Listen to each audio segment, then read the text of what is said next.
สวัสดีค่ะสวัสดีพี่น้องฟ้องฝ่ายเบิร์ดสุขุสุคนพี่น้องขาเมื่อนี้จะพามาทำขันหมักบิงนะคะพี่น้องขาแต่เมื่อนี้พัชชาจะเลือกใช้เป็นใบตองกล้วยอ่อนกล้วยน้ำว้านะคะพี่น้องขาในการเย็บขันหมักบิงนะคะแล้วก็ไส้กีบที่พับอยู่นี่เขาเรียกว่ากีบผักกานะคะพี่น้องขานี่ค่ะเราจะเริ่มแต่สีอ่อนๆเลยนะคะพี่น้องขากล้วยอ่อนนี่จะมีหลายเฉดสีอันนี้พัชชาได้เลือกเฉดสีไว้แล้วค่ะประมาณ4เฉดนะคะพี่น้องขาประมาณ4เฉดสี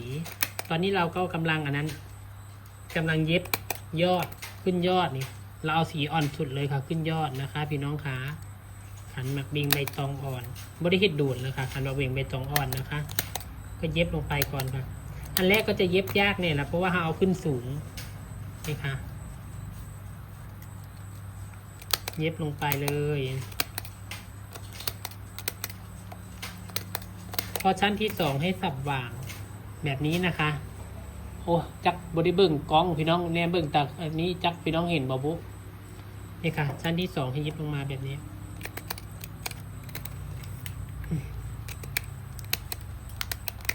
นี่ค่ะสับหว่างเด้อค่ะชั้นที่4กาบค่ะให้จำไว้ว่า4กาบแค่สับหว่างไปสับหว่างมาแล้วก็วางให้ห่างแบบนี้แหละค่ะสีตองอ่อนมันมาโดนกันกับใบตองมันละงามมาดีพี่น้องมันโดนกันกับใบตองกล้วยแก่มันละงามนะผู้มักกับว่างามผู้บ่มักกับสิว่าบ่งามเนาะค่ะนี่แหละเอาที่ซับว่างอันนี้ด้วยค่ะเวลายิบไล่ลงมาค่ะน้องคะยิบไล่ลงมาเลยใบตองอ่อนนี่จะดูแลยากกว่าใบตองแก่ด้วยค่ะพี่น้องคะเห็นอยู่บ่บุ๊เอาจ่อเขาก่อน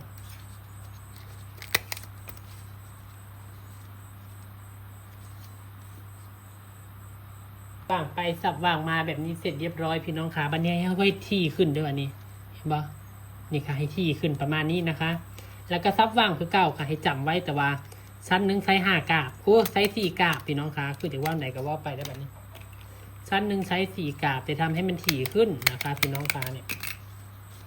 เห็นบ่แทนที่เขาใส่ตัวนี้แล้วเขาก็ข้ามตัวนี้บ่ใส่มาใส่ตัวนี้แบบนี้นี่ให้มันถี่ขึ้นทำแบบนี้ไปเรื่อยๆค่ะแบบนี้จนกว่าเขาจะได้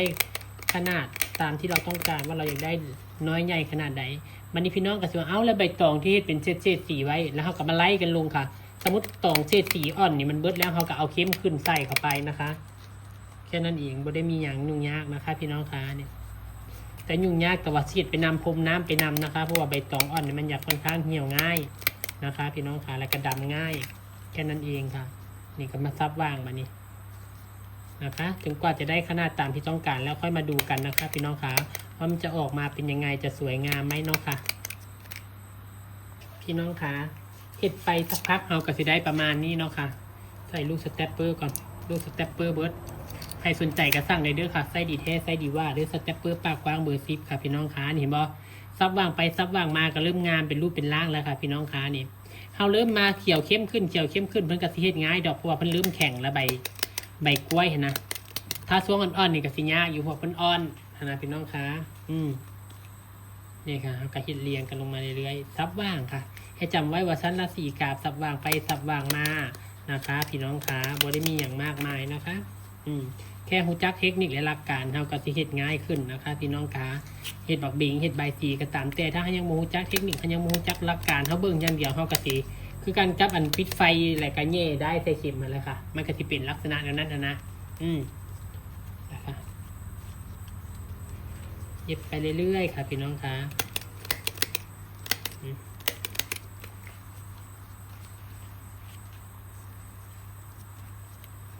สับวางไปสับวางมาชั้นละ4 กาบให้จืดเท่านั้นค่ะให้จืดเท่านี้แหละอย่างอื่นเราต้องไปจืดไปจำค่ะพี่น้องคะการเฮ็ดขันบักบิงแบบนี้เนาะค่ะอันนี้สามารถใช้เป็นยอดใบสีได้สามารถใช้เป็นขันบักบิงไหว้พระได้นะคะพี่น้องคะ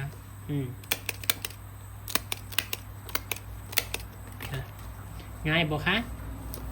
เดี๋ยวพระจาเฮ็ดเสร็จเรียบร้อยจังมาเบิ่งนำกันเนาะค่ะว่าจะสวยงามขนาดใดเนาะค่ะพี่น้องคะก็สิเสียงดังจังหน่อยแฟนพระจาเก่าโฟมอยู่ฝั่งตรงข้ามนี่ค่ะ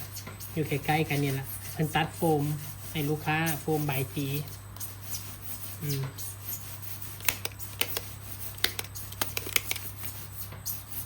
พี่น้องเจ้าขาตอนนี้พัชชาทำเสร็จเรียบร้อยแล้วค่ะ เป็นยังไงเจ้าคะสวยงามไหมคะ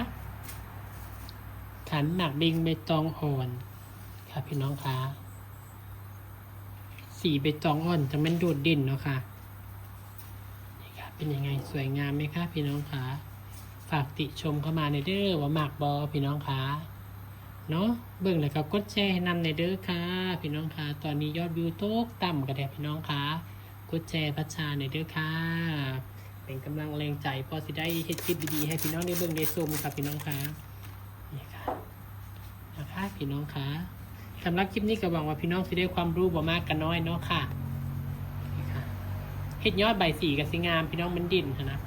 ใบตองก็มันดิ่นแต่ว่ารักษายากเห็นบ่นี้เฮ็ดค่าเดียวป่ายังดำแล้วเฮาบ่ได้เอาทิชชู่ห่อพร้อมตอนเฮาเฮ็ดนะต้องเอาทิชชู่พรมน้ำแล้วก็ห่อตอนเฮาเฮ็ดปลายจังสิบ่ดำเพราะว่ามีหอยแตกหอยหักบ่ได้